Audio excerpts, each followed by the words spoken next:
Selamat pagi, jemaat Gereja Kristen Kalam Kudus Ambon yang diberkati Tuhan. Apa kabar semuanya? Tanpa terasa ya, kita sudah melewati hari-hari di tahun 2021 ini. Hari ini sudah tanggal 7. Tapi penyertaan Tuhan tetap sempurna di dalam hidup kita. Mari kita satukan hati berdoa terlebih dahulu. Bapa, terima kasih Tuhan, penyertaan-Mu sempurna di dalam kehidupan kami. Bapa, berbicaralah, nyatakanlah diri-Mu Tuhan, ketika kami merenungkan bagian-bagian daripada firman Tuhan. Kami memohonkan roh hikmat dan pengertian yang daripada Tuhan. Terima kasih Bapa, kami percaya Tuhan akan menolong kami bersama-sama. Di dalam nama Yesus kami sudah berdoa dan mengucap syukur. Amin. Jemaat renungan pagi hari ini diambil dari Injil Lukas pasalnya yang ke-9, mulai dari ayat 37 sampai ayat 40. Yesus mengusir roh dari seorang anak yang sakit. Pada keesokan harinya ketika mereka turun dari gunung itu, datanglah orang banyak berbondong-bondong menemui Yesus. Seorang dari orang banyak itu berseru, katanya, "Guru, aku memohon supaya engkau menengok anakku, sebab ia adalah satu-satunya anakku. Sewaktu-waktu ia diserang roh, lalu mendadak ia berteriak, dan roh itu menggoncang-goncangkannya sehingga mulutnya berbusa. Roh itu terus saja menyiksa dia dan hampir-hampir tidak mau meninggalkannya.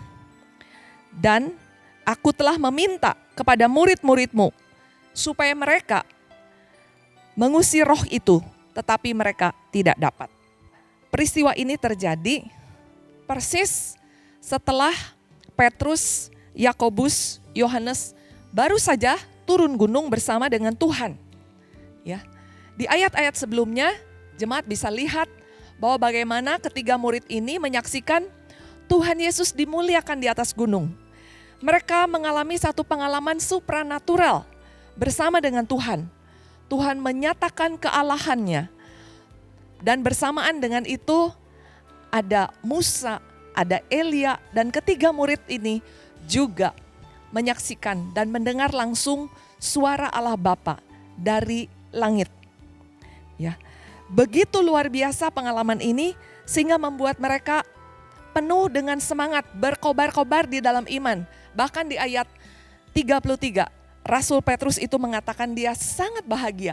Dia mau ada terus di atas gunung, dia tidak mau turun. Bahkan dia bilang dia mau membuat kemah untuk Tuhan Yesus, untuk Musa, untuk Elia.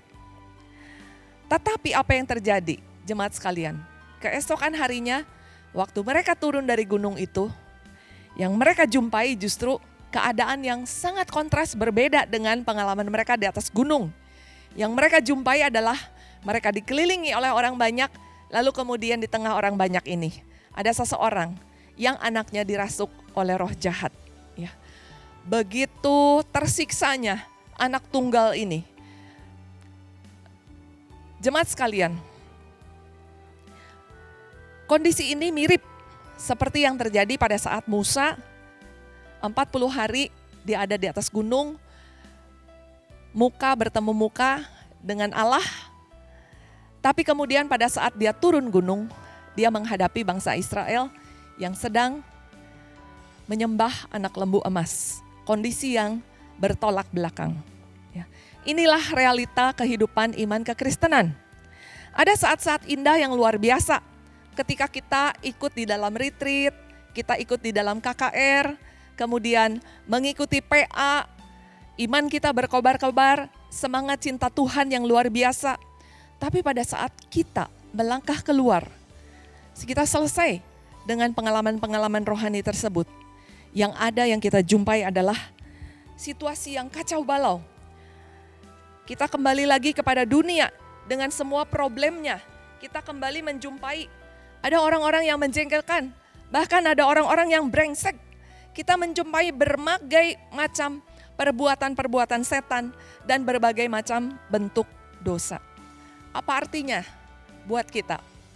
Kita pelajari bahwa Tuhan Yesus mau supaya kita tidak terus-menerus ada di dalam suasana di bukit yang indah bersama dengan Tuhan.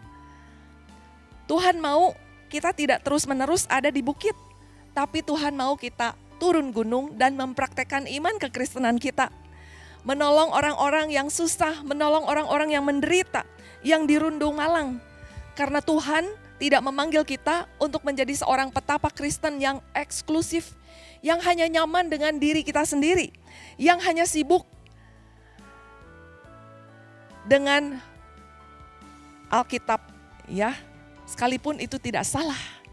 Tapi Tuhan memanggil kita untuk menjadi berkat bagi dunia yang sedang menderita, bekerja sama dengan Tuhan yang selalu menyertai hidup kita, memberikan hikmat, memberikan kekuatan.